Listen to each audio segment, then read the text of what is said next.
સમાચાર વલસાડથી મળી રહ્યા છે। પારડી તાલુકામાં રાતોરાત કરોડપતિ બનવાની લાલચમાં એક ગેરેજ સંચાલક યુવક 2.15 લાખની છેતરપિંડીનો શિકાર બન્યો છે।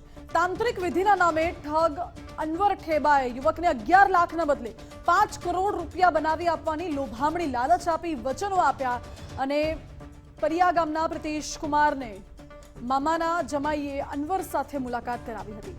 અનવરે વિશ્વાસ કેળવવા માટે પાણીની ટાંકીમાં શેમ્પૂ પાવડર નાખીને ફીણ બનાવ્યા।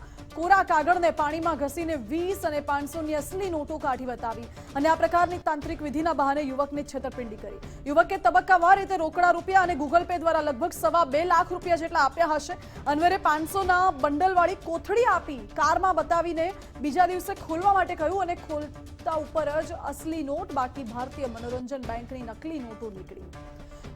જો કે આ બાબતને લઈને યુવકે પારડી પોલીસમાં ફરિયાદ નોંધાવી છે। પોલીસે ગણતરીના કલાકોમાં મોરબીથી આરોપી અનવરને ઝડપી પાડ્યો છે। પોલીસ તપાસમાં સામે આવ્યું છે કે અનવર યુટ્યુબ અને વોટ્સએપ પર તાંત્રિક વિડીયો શેર કરી લોકોને ફસાવતો હતો। પોલીસની સતર્કતાએ આ ઠગને સળિયા પાછળ પહોંચાડ્યો।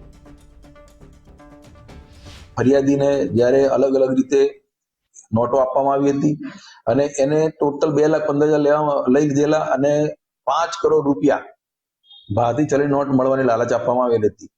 જે બાબતે પોલીસે તપાસ કરી અનવરભાઈ નામની વ્યક્તિનું નામ ખુલેલું હતું, જે વ્યક્તિ વાંકાનેરનો છે, જેને પકડીને પોલીસે આગળની કાર્યવાહી હાથ ધરી હતી અને તેના જે ચલણી નાણાં અને જે ગૂગલ પે થી પૈસા લેવામાં હતા એ રિકવર કરવાની કામગીરી હાલમાં ચાલુ છે।